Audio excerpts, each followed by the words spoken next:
à tous. Écoutez, je suis ravie d'être là. Jérôme m'a appelé il y a quelques jours en me disant « Écoute Maya, il faut que tu viennes. Il faut que tu nous présentes l'écosystème et que tu nous parles de ces combats. Le tout, pile poil à l'heure où tout le monde est en train de digérer son repas, ce sera parfait. » Donc ça, ce sera une bonne sieste pour vous. Soit vous allez être intéressés par les combats. En tout cas, j'espère que ce sera plutôt la deuxième option. Donc voilà, moi je suis là aujourd'hui, je dirige France Digital. Donc France Digital, effectivement, c'est une association qui porte des combats pour l'écosystème. Ce qu'il faut savoir, c'est que moi, France Digital, avant de rejoindre l'association et d'y travailler, j'étais membre. Sauf que quand je suis devenue membre de France Digital, c'était plutôt mon fonds d'investissement qui est venu me voir en disant « Écoute Maya, on investit chez toi. Maintenant, il faut que tu adhères à France Digital. » Moi, mon investisseur me dit ça, je dis « Ok, j'investis, mais je comprends pas. Moi, mon combat, à part mon business, j'en vois pas trop. » Il m'a dit « Si, tu verras. » Et après, j'ai rejoint France Digital et effectivement, il y a un lien entre être entrepreneur dans l'innovation aujourd'hui en France et porter des combats. Lesquels sont-ils? C'est les mêmes que ceux que vous avez au quotidien.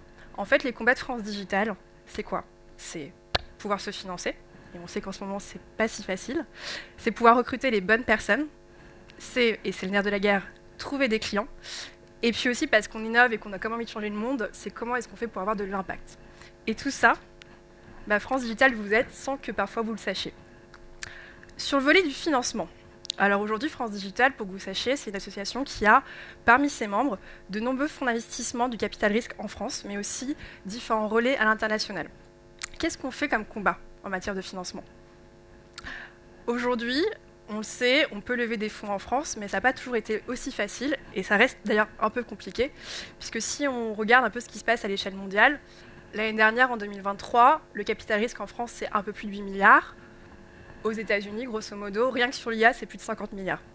Donc il y a quand même encore pas mal de besoins en matière de financement si on peut pouvoir lancer des gros projets et pour créer des beaux champions. Donc nous, le rôle de France Digital, c'est d'essayer de trouver des manières d'aller chercher cet argent. À la fois en faisant de la promotion de notre écosystème, mais aussi en imaginant des mécaniques un peu complexes qui permettraient quelque part de flécher de l'argent qui pourrait venir notamment des particuliers pour l'adresser au secteur. Dans les dernières victoires, il y a notamment eu ce qu'on appelle l'initiative Tibi, qui a été lancée en 2019, et là la deuxième initiative Tibi 2, qui a été lancée l'année dernière, et qui a permis de flécher l'argent des assurances vie dans le secteur de l'innovation. Ça peut paraître assez complexe comme ça, mais grosso modo, on a réussi quelque part une forme de hold-up auprès des assurances en disant « voilà, on a besoin de mettre de l'argent dans l'innovation, qu'est-ce que vous êtes capable de faire ?» Et tout le monde s'est mis autour de la table et a dit voilà, on met un petit ticket, ce qui a donné 6 milliards en 2019, qui par effet de levier a mis plus d'argent dans notre écosystème. Aujourd'hui, ce qu'on aimerait faire, c'est pouvoir le faire au niveau européen. Donc ça fait partie des combats. Vu que j'ai pas beaucoup de temps, je crois que j'ai 10 minutes, je vais m'arrêter là pour la partie financement. Mais se financer, c'est compliqué et il faut qu'on joue collectif pour pouvoir aller chercher plus d'argent et mettre dans l'innovation. Sur le deuxième levier, les talents.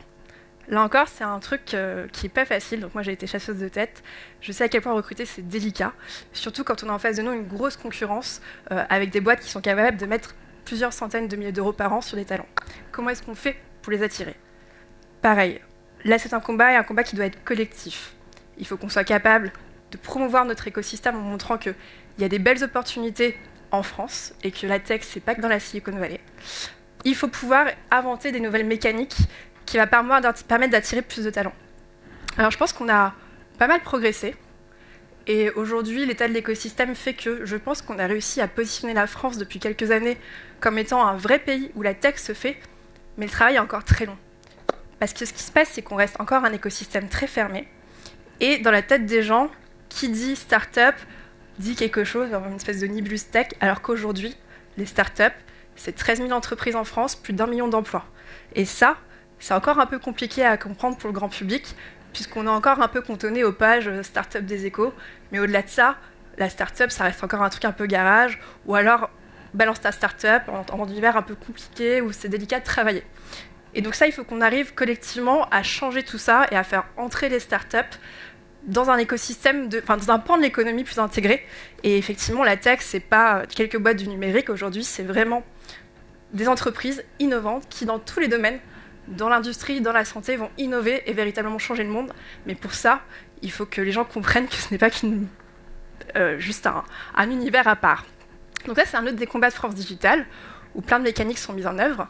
Et enfin, je crois qu'on me regarde parce que je prends du temps. Non, ça va? Okay. J'ai deux autres points, donc deux autres combats, comme je vous le disais. La partie client. C'est un peu comme pour les talents. Aujourd'hui, je parle avec beaucoup de corporates et tout le monde me dit, notamment les DSI, bah oui, on essaye de travailler avec des startups, mais c'est compliqué, elles sont pas encore assez matures, on comprend pas trop, et il faut que ça change. Alors je fais un petit bilan pas forcément positif, les choses évoluent.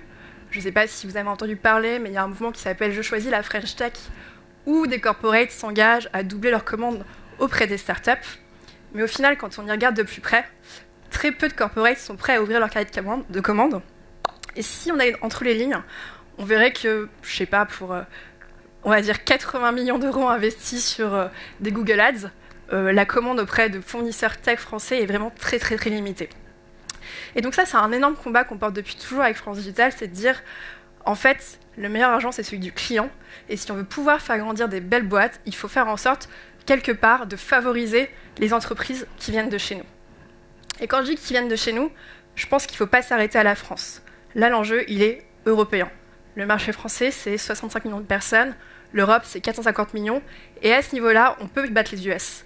Mais on est tellement loin aujourd'hui.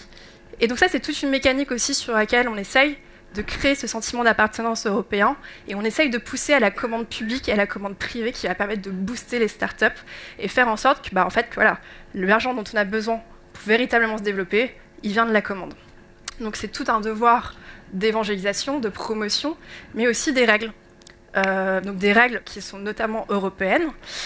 Là encore, pour pas que vous vous endormiez, je ne vais pas m'étaler, mais il y a des textes comme le DMA, par exemple, donc le Digital Market Act, qui va être mis en application le 7 mars, et pour lequel nous, en tant que France Digital, on s'est beaucoup battu, qui va être un texte qui va permettre déjà de réguler un peu la compétition.